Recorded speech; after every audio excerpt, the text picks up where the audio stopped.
লখিমপুৰত এতিয়া খাবলৈ পাব সাগৰীয় মাছ।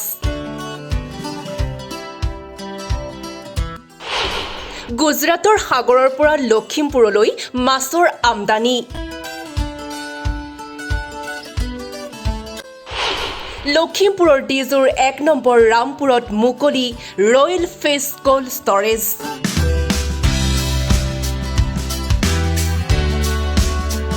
উত্তৰ অসম আৰু উজনি অসমৰ মাছৰ বজাৰ দখল কৰিবলৈ আহি আছে সাগৰীয় মাছ। লখিমপুৰত মুকলি কৰা হৈছে ৰয়েল ফিছ কোল্ড ষ্টৰেজ।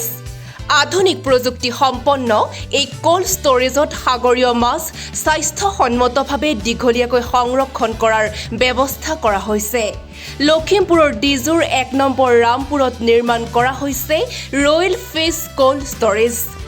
দুই উদ্যমী ব্যৱসায়ী আজিজুৰ ৰহমান আৰু নিৰ্মল দত্তই আৰম্ভ কৰা এই ব্যৱসায়িক প্ৰতিষ্ঠানটো মুকলি কৰে লখিমপুৰৰ বিধায়ক মানৱ ডেকাই।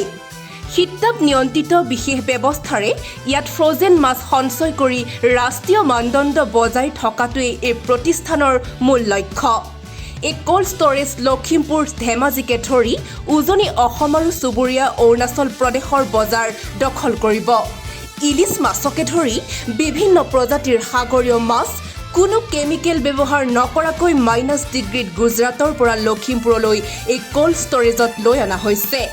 প্ৰতিষ্ঠানটো উদ্বোধন কৰি বিধায়ক মানৱ ডেকাই উদ্যমী যুৱ ব্যৱসায়ী দুজনৰ এনে উদ্যোগৰ শলাগ লোৱাৰ লগতে লখিমপুৰবাসীয়ে স্বাস্থ্যসন্মত সাগৰীয় উৎকৃষ্ট মাছৰ সোৱাদ পাব বুলি উল্লেখ কৰে। ৰয়েল ফিছ কোল্ড ষ্টৰেজ মোৰ সমষ্টিতে আমাৰ ভাতৃ আজিজুৰ আৰু নিৰ্মল দত্ত তেওঁলোক দুজনে খুলিছে চি ফুডৰ এটা কোল্ড ষ্টৰেজ ১০০ টনৰ আৰু নিজা ব্যক্তিগতভাৱে খুলিছে। চৰকাৰী সাহায্য লোৱা নাই তেওঁলোকে এতিয়ালৈকে। এইটো খুব সুখবৰ, কাৰণ আমাৰ অসমত যিহেতু সাগৰৰ লগত আমাৰ সীমা নাই আৰু আমাৰ ইয়াত সাগৰীয় মাছ খুব আমি ইয়াতে ফ্ৰেছ ৱাটাৰ বা নদীৰ মাছ বা পুখুৰীৰ মাছ খাওঁ, তাতকৈ 10 গুণ উপকাৰী সাগৰৰ মাছবিলাক। তাৰে এটা ১০০ টনৰ কোল্ড ষ্টৰেজ কৰিছে, বাহিৰৰ পৰা মাছ তেওঁলোকে আনিছে। মই আশা কৰিছোঁ যে অকল উত্তৰ অসম বা উজনি অসমেই নহয়, সমগ্ৰ অৰুণাচলকো তেওঁলোকে ইয়াৰ দ্বাৰা ব্যৱসায় সম্প্ৰসাৰিত কৰিব। আৰু যিহেতু খাদ্যবস্তুৰ খুব উচ্চ মানদণ্ডৰ খাদ্যবস্তুৰ ব্যৱসায়, গতিকে ই এটা জনহিতকৰ কাম বুলি মই ধৰিছোঁ ব্যৱসায়ৰ উপৰি। মই তেওঁলোকৰ ব্যৱসায়ক শুভেচ্ছা জনালোঁ। প্ৰতিষ্ঠানটোৰ স্বত্বাধিকাৰী আজিজুৰ ৰহমান আৰু নিৰ্মল দত্তই ৰাইজৰ পৰা বিচাৰিছে সহযোগিতা আৰু আশীৰ্বাদ। আপুনি যদি হোলচেলত সাগৰীয় মাছৰ ব্যৱসায় কৰিব বিচাৰে তেন্তে যোগাযোগ কৰিব পাৰে ৰয়েল ফিছ কোল্ড ষ্টৰেজৰ সৈতে। যোগাযোগৰ নম্বৰ 7002007469 আৰু 8730874376। ৰয়েল ফিছ কোল্ড ষ্টৰেজ নামৰ কোল্ড ষ্ট'ৰটো উদ্বোধন হ'ল।